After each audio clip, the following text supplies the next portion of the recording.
Alors, quel est le problème de l'hypothèse de Thibaut, du théorème de Thibaut? L'hypothèse de Thibaut démontre que les avantages atteignables via la décentralisation est certainement très intéressante. Cependant, elle repose sur des hypothèses qui sont trop fortes. Et on va essayer de voir quelles sont ces hypothèses qui fait que finalement l'hypothèse de Thibaut ne fonctionne pas vraiment dans la réalité. Donc le premier et le plus fort, c'est que les gens sont prêts à voter avec leurs pieds. Ça veut dire quoi? Ça veut dire que si l'offre de biens publics est inefficace dans leur ville, on peut tout de suite laisser cette ville et aller dans une ville plus avantageuse. Donc pour l'entrepreneur qui visait la ville A, qui proposait des taxes plus bas et pas d'école publique, uniquement des écoles privées. Si lui, il habitait dans la communauté C, donc il est malheureux, et qu'est-ce qu'il va faire? Il va tout de suite, sans aucun problème, déménager et vivre dans la communauté A. Même si c'est 1000 km par rapport à là où il habite. Or, on sait que ça, c'est pas vrai. Pourquoi? Parce que dans la communauté C, cette personne qui est malheureuse peut quand même décider d'y rester. Pourquoi? Parce qu'il a sa famille, il a ses amis, ses enfants ont leurs amis à l'école, etc., etc., qui fait que quitter, c'est pas une bonne option.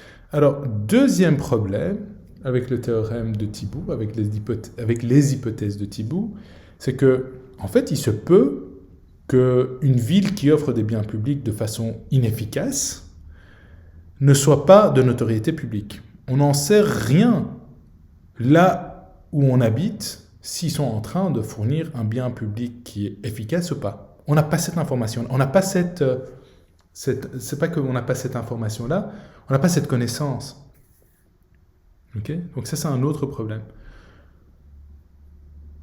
Ou alors, tout simplement, on peut penser qu'on est dans une communauté qui a tout ce qu'il faut. Par exemple, ici, le consommateur habite dans la région A, ou la ville A, ou la communauté A, et il pense qu'il a la meilleure option de bien public, mais il est tout simplement pas au courant qu'il peut y exister une autre communauté Z qui offre des biens publics qui seront plus proches de sa personne.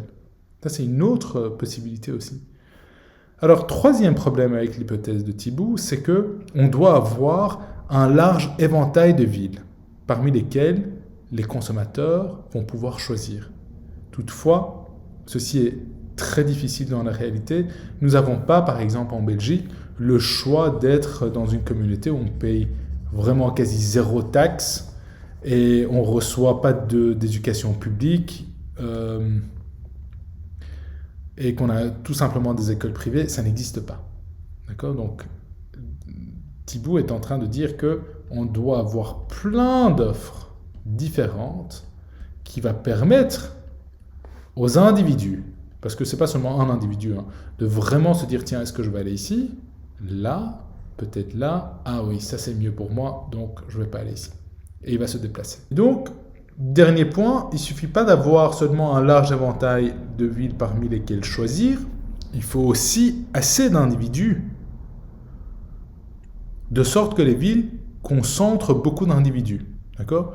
Si on a cette ville-là qui propose des taxes très bas, la ville A, et pas d'école publique,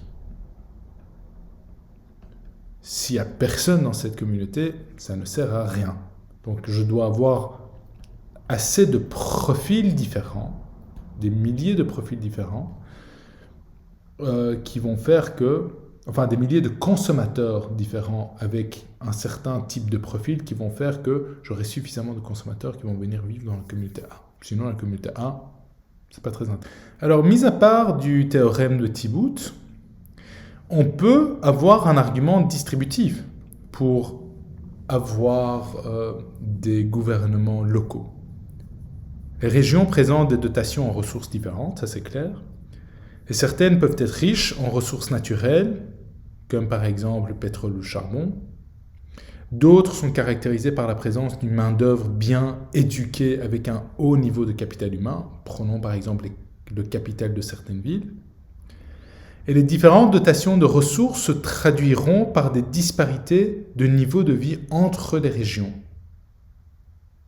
La capacité de différencier l'offre de biens publics permet alors de cibler plus précisément l'allocation